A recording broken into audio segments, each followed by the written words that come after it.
오늘 하나님 말씀은 요한복음 12장 27절로부터 29절까지의 말씀입니다. 요한복음 12장 27절로부터 29절까지의 말씀이요.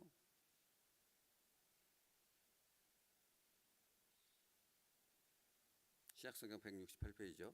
27절부터 29절 합독하겠습니다. 시작. 지금 내 마음이 괴로우니 무슨 말을 하리요? 아버지여 나를 구원하여 이때를 면하게 하여 주옵소서. 그러나 내가 이를 위하여 이때에 왔나이다. 아버지여 아버지의 이름을 영광스럽게 하옵소서 하시니 이에 하늘에서 소리가 나서 이르되 내가 이미 영광스럽게 하였고 또다시 영광스럽게 하리라 하시니 곁에 서서 들은 무리는 천둥이 울었다고도 하며 또 어떤 이들은 천사가 그에게 말하였다고도 하니. 아멘. 오늘 말씀 제목은 슬픔의 불 가운데입니다.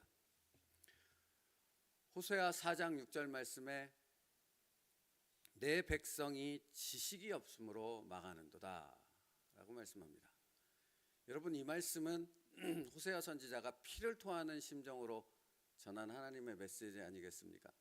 그러면 이 메시지의 의미는 무엇입니까? 내 백성이 지식이 없으므로 망하는도다. 하나님의 백성이 하나님을 알지 못하면 이 세상을 살아가는 하나님을 믿지 않는 백성들보다도 더 비참한 인생을 살 수밖에 없다는 말입니다.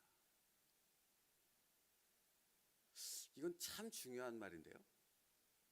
하나님의 백성이 하나님을 모르면 그 인생이 세상의 쾌락을 쫓고 세상에 하나님 없이 살아가는 인생보다도 더 불행하고 더 힘든 인생을 살아갈 수밖에 없다는 것입니다.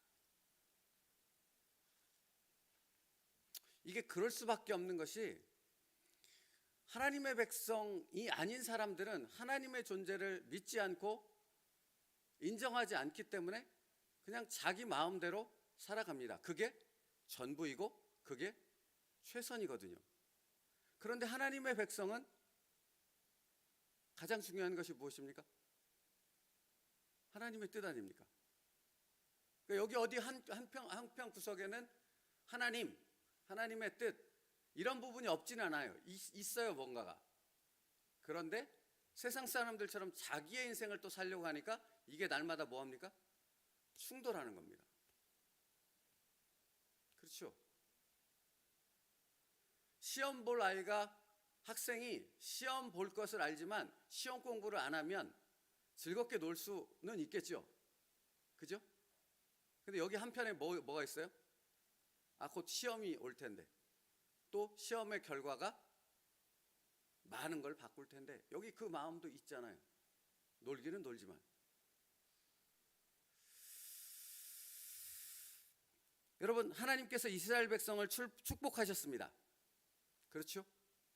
근데 왜 축복한지를 모르면 그 축복하신 모든 것들이 쾌락과 자기 인생을 망치는 도구밖에는 되지 못한다라는 것이죠. 솔로몬이 하나님의 엄청난 축복을 받았지 않습니까? 이 세상에 그 누구도 그와 같은 축복을 받은 사람이 없다라고 성경이 기록할 만큼 어마어마한 축복을 받았습니다. 그런데 아시지요? 솔로몬은 자신이 받은 축복으로 무엇을 했습니까? 자신의 인생에 쾌락을 쫓고 자기가 원하는 것을 했지요. 하다 정말 자기가 가진 모든 것들로 할 수 있는 모든 것들을 다 한 후에 솔로몬이 전도서에서 뭐라고 고백합니까? 결국은 헛되니 모든 것이 헛되도다. 하나님의 백성이 하나님을 알지 못하면 아무리 놀라운 축복을 받고 아무리 많은 것을 가지고 있다 할지라도 그 인생은 헛된 인생밖에는 되지 못한다는 것을 깨닫게 된다는 것이죠. 이스라엘 백성이, 그러니까 짧게만 말씀드릴게요. 이스라엘 백성이 430년간 노예 생활을 했습니다. 그리고 40년이라는 광야 생활을 거쳐 드디어 약속의 땅으로 들어가지 않았습니까? 그리고 그 약속의 땅은 하나님이 약속하시기를 젖과 꿀이 흐르는 땅이라고 약속을 하셨지요. 그렇죠. 들어가서 그리고 이전에 경험해보지 못한 풍성함과 하나님의 주시는 놀라운 축복을 이스라엘 백성들이 경험했습니다. 그런데 그 축복이 결국은 그 하나님이 주신 그 풍성한 축복이 누구를 대적하는 일이 됐습니까? 하나님을 대적하는 것이 됐습니다. 하나님이 그것을 싹 걷어갈 만큼 그 나라를 빼앗아서 이방 나라에게 주어야 할 만큼. 그러면 여러분, 이 원인은 뭡니까? 왜 하나님이 주신 축복으로 그들은 하나님을 대적하고 하나님의 뜻을 거스리는 삶을 살 수밖에 없었습니까? 호세아서의 말씀, 그들이 하나님을 아는 지식이, 내 백성이 나를 알지 못함으로 내가 그들에게 준 축복을 가지고 오히려 하나님을 대적하는 삶밖에는 살지 못했다라는 것입니다. 여러분, 이것을 통해서 우리가 깨닫게 되어지는 한 가지 분명한 사실이 뭔지 아십니까? 하나님을 알지 못하면 내가 보이지 않습니다. 내가 나 자신을 모르면 바른 인생을 살 수 있습니까? 나를 알려면 누구를 알아야 됩니까? 나를 지으신, 나를 인도하시는, 나의 삶을 복된 길로 이끌어 가시는 그 하나님을 알아야 합니다. 그때 하나님의 계획이 보이거든요. 여러분 보십시오. 저의 인생을 돌아봐도 제가 지금 이렇게 목회를 하고 있지 않습니까? 근데 목회를 하는 그 과정 가운데 그 준비하는 기간이 최소 15년 이상은 됐어요. 그러니까 신학교, 대학원 등등 이 준비하는 기간이. 근데 얼마나 많은 방황을 했겠습니까, 제가? 삶이 그렇게 녹록하지 않았거든요. 근데 그런 수많은 방황을 할 때마다 다시 돌아오면서 깨닫게 되어지는 것은 내가 왜 이런 선택을 했지? 내가 왜 이런 삶을 살았지? 그 원인은 분명했습니다. 뭘 알지 못했던 거죠? 신학생이었던 제가 하나님을 제대로 알지 못했던 겁니다. 하나님의 뜻을 알지 못하니까 뭔가 방황의 삶을 살아본다고, 뭔가 자기는 해보겠다고 난리 부르스를 치지만 결국은 그 삶이 고단하고 헛된 삶밖에는 되지 못한다는 것을 끊임없이 깨닫게 되어지는 것이죠. 여러분, 근데 오늘 이 시간이 그래서 참 중요한 겁니다. 여러분은 하나님을 아십니까?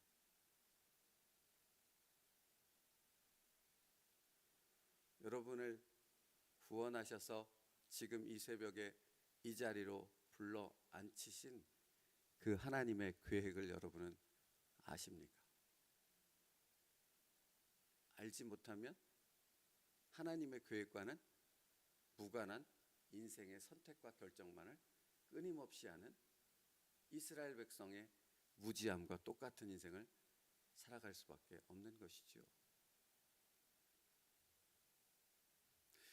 그래서 호세아 6장 3절에 그러므로 우리가 여호와를 알자, 힘써 여호와를 알자. 그의 나타나심은 새벽빛같이 어김없나니 비와 같이 땅을 적시는 늦은 비와 같이 우리에게 임하시리라.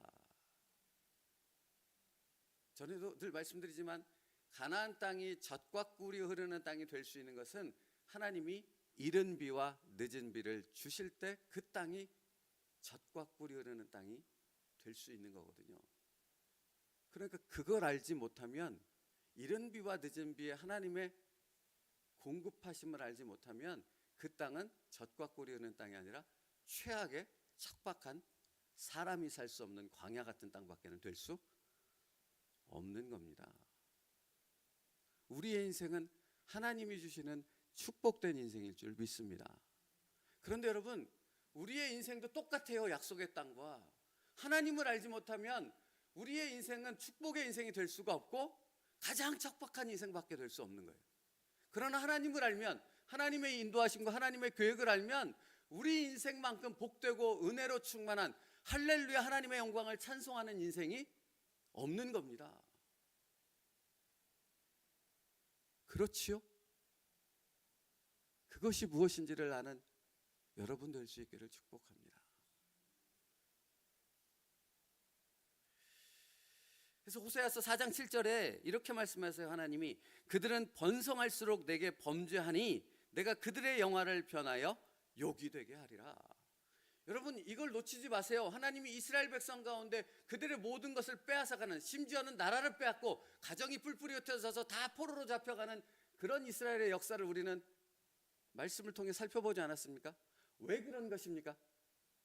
저주하고 죄 지었으니까 심판하고 징벌하신 것입니까? 아니요. 그 목적은 이것이었습니다. 너희가 나를 알지 못함으로 이러한 삶을, 이러한 결과를 만들어낼 수밖에 없다라는 겁니다. 그렇지요. 그리고 그 하나님이 주신 그 심판을 통해서 결국은 무엇이 목적입니까? 너희가 여호와께로 돌아오자. 그러니까 다시 말하면 너희가 나를 아는 나의 백성이 되길 원한다라는 것입니다. 그때 하나님이 주신 복이 무엇인가를 깨닫고 내 인생을 주장하는 하나님의 놀랍고도 세밀한 손길이 무엇인가를, 그 계획이 무엇인가를 알고 그 계획에 나의 순종을 얹을 수 있는 그 축복의 삶을 살아갈 수 있기 때문에 그런 거예요. 여러분, 방주는 돛이 없다니까요. 키가 없다니까요. 스스로의 동력원이 없다니까요. 누가 방주를 이끌어 가시는 것입니까? 하나님이요. 그게 누구의 인생입니까? 나의 인생입니다. 그러니까 하나님을 알면 키가 없고 돛이 없고 아무것도 없는, 그러니까 사실은 스스로 할 수 있는 것이 아무것도 없다라는 깨달음이 있지만 그것이 자포자기나 절망으로 이어지는 것이 아니라 내 인생은 누가 책임지신다? 하나님이 책임지신다.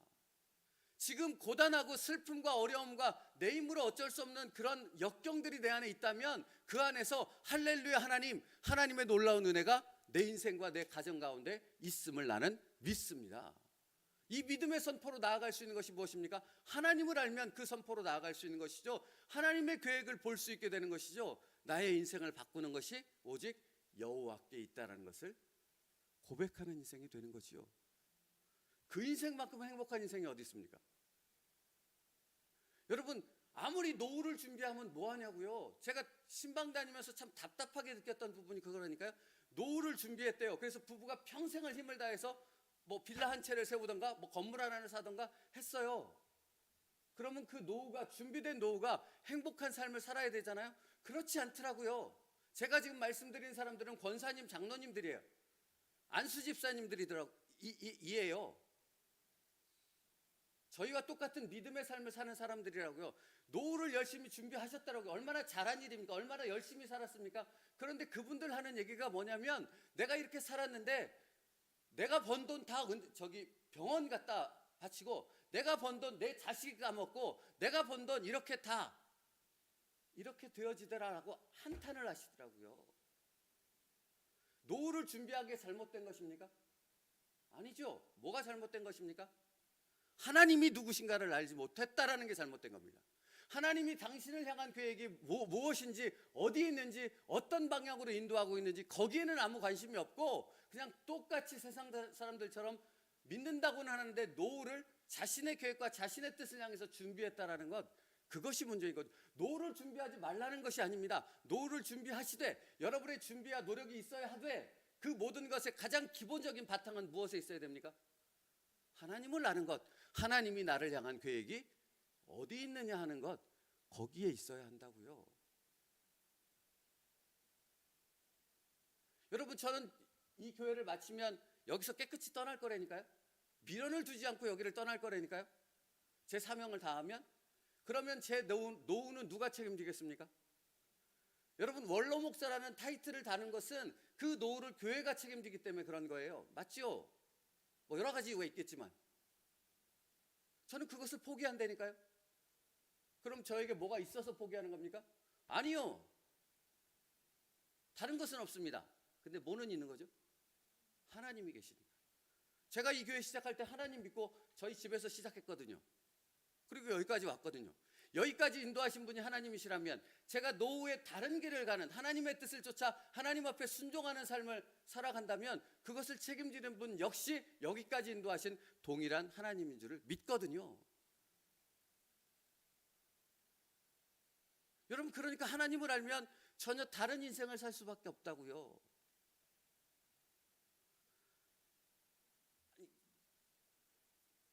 여러분, 그러니까 여러 가지 간증을 듣는 가운데 예전에 과거에, 지금은 장로님과 목사님이 되셨는데 이분이 유학의 길을 떠나는 거예요. 미국으로 유학을 가는 거예요. 근데 부모님이 가난해서 아무것도 줄 수가 없어요. 그 아들에게 줄 수 있는 것은 가는 편도, 비행기 그 티켓 한 장. 그러면 여러분 생각해 보십시오. 아무것도 안 가졌는데 티켓 한 장, 그것도 편도 티켓을 들고 미국을 가는 거예요. 아는 사람도 없는데. 가능합니까? 아니 가능하냐고. 여러분이면 여러분 자녀 그렇게 보낼 수 있으세요? 근데 그 부모는 보냈어요. 그리고 그 당사자도 그 티켓 하나만 갖고 갔어요. 그 다음은 어떻게 됐겠습니까? 그 다음은 놀라운 은혜가 있었던 거죠. 어떤 은혜? 하나님이 책임지시는 놀라운 은혜를 그가 경험하고 주의 종으로 그 하나님을 전하는 자 되어지지 않았겠습니까? 오늘 말씀의 제목이 뭔지 아세요? 슬픔의 불 가운데예요. 여러분, 우리 인생 가운데 슬픔이 있죠. 고난이 있죠. 내가 이해할 수 없는 일들이 펼쳐지죠. 이해되십니까? 누구만이 그것을 풀어갈 수 있으십니까? 하나님. 근데 입으로 그것을 고백하는 것과 실제 삶에 그 하나님을 의지하는 것은 다르다고요. 정말로 하나님을 의지하면 하나님이 그 슬픔과 역경과 고난을 주신 그 이유들을 반드시 깨닫게 하시고 그것을 통해 뭐로 바꾸세요? 슬픔을 변하여 하나님의 찬송으로 바꾸게 되는 하나님의 역사를 이루실 줄 믿습니다. 이게 우리의 믿음이에요. 성경이 말하는 믿음이라고요. 그 하나님을 신뢰한다는 것을 하나님을 알 때 그 하나님을 신뢰할 수 있고 그 신뢰하는 하나님 앞에 자기의 인생 오늘이라는 하루의 그 시간을 하나님 앞에 맡길 수 있는 그 삶을 살아갈 수 있고 그 하나님은 그 믿음을 그 신실한 하나님의 종을 반드시 책임져 주실 줄 믿습니다. 내 믿음대로 될지어다가 그 말인 거예요. 내 믿음대로 될지어다. 여러분, 그래서 사실 예레미야 1장 5절 말씀에 예레미야 선지자를 향해 이렇게 말해요. 들어보세요. 내가 너를 모태에 짓기 전에 너를 알았고 내가 배에서 나오기 전에 너를 성별하였고 너를 여러 나라의 선지자로 세웠노라 하시기로. 여러분, 예레미야 선지자는 눈물의 선지자라고 별명이 지어졌잖아요. 왜 그런 것입니까? 선포하는데 듣지를 않아요. 피를 토하는 메시지를 전하는데 망해가는 것이 보이는데 이 백성이, 하나님의 백성이 듣지를 않아요. 그러니 이 선지자는 뭐밖에 안 나와요? 눈물밖에는 나올 수 없는 거예요. 여러분, 그러면 저도 하나님의 종이지 않습니까? 전하는데 안 들어요. 그럼 전하기 싫어요. 사실 인간적인 마음 가운데서는 입을 닫아버리고 싶고 그래 한번 당해봐라라는 생각도 들고 여러 가지 생각이 들지 않겠습니까? 포기하고 싶은 생각 들지 않겠습니까? 안 듣는데요. 360일을 전하고 30년을 전하고 하나님의 메시지를 전하는데 도대체가 듣질 않는다면 포기하고 싶은 마음이 왜 안 들겠냐고요. 그렇지 않습니까? 근데 눈물의 선지자 예레미야는 뺨따기를 맞고 몰매를 맞고 수없이 치욕을 당하는 그런 사람들을 위해 날마다 눈물을 흘리며 하나님의 그 메시지를 전하는 사명을 포기하지 않았던 것은 바로 예레미야 1장 5절 말씀 때문 아닙니까? 내가 너를 지었다. 내가 너를 어머니 모태 이전부터 너를 택하였다. 내가 너를 안다. 내가 너의 삶을 인도하고 있단다. 그러니 포기할 수 없는 거거든요. 하나님을 알면 그 길을 포기할 수 없는 거죠. 그렇죠? 그리고 예레미야는 그의 삶 속에서 자신의 삶 가운데 자기가 전했음에도 듣지 않는 그 모든 것들을 하나님의 깨달음 가운데 그 은혜 가운데 살지 않았겠습니까? 여러분, 그러니까 하나님을 알고 하나님을 알기에 나를 볼 수 있게 되면 내 인생에 벌어지는 슬픔과 고난까지도 하나님께서 깨닫게 되어지는 그 놀라운 은혜의 세계로 들어갈 수 있게 되어지는 겁니다. 그러면 두려울 것이 없죠. 하나님이 계시는데 왜 조급해 하겠습니까? 왜 겁나하겠습니까? 하나님께서 살아계시고 그 하나님의 살아계심을 나의 인생 가운데서 명확하게 드러내실 텐데요. 여러분, 이게 성도의 삶인 줄 믿습니다. 이게 저와 여러분의 삶인 줄 믿습니다. 그러므로 여러분, 다른 것보다도 우리가 오늘 하루 힘써야 될 것은 무엇입니까? 여호와를 힘써 알자. 나를 여기까지 부르신 그 하나님을 알고 그 하나님 앞에 우리의 인생을 맡겨드릴 수 있는 저와 여러분 될 수 있기를 축복합니다. 기도하겠습니다. 야곱아 너를 창조하신 여호와께서 지금 말씀하시느니라. 이스라엘아 너를 지으신 이가 말씀하시느니라. 너는 두려워하지 말라. 내가 너를 구속하였고 내가 너를 지명하여 불렀나니 너는 내 것이라. 내가 물 가운데로 지날 때 내가 너와 함께 할 것이라. 강을 건널 때 물이 너를 침몰하지 못할 것이며 내가 불 가운데로 지날 때 타지도 아니할 것이라. 불꽃이 너를 사르지도 못하리니 대전하는 여호와 내 하나님이요 이스라엘의 거룩한 이요 내 구원자임이라. 아멘. 할렐루야. 살아계신 하나님, 우리는 이 말씀을 믿습니다. 그렇게 이 새벽에 나와 하나님 앞에 예배하며 기도를 올려드리오니 아버지 하나님, 하나님을 더 깊이 알게 되므로 그 하나님 앞에 우리의 모든 것을 맡기며 하나님께서 우리의 인생 가운데 행하실 그 놀라운 계획을 경험하며 그 하나님의 영광을 찬양하는 진정한 하나님의 백성들 되게 하여 주시옵소서. 예수님의 이름으로 기도 올리옵나이다. 아멘.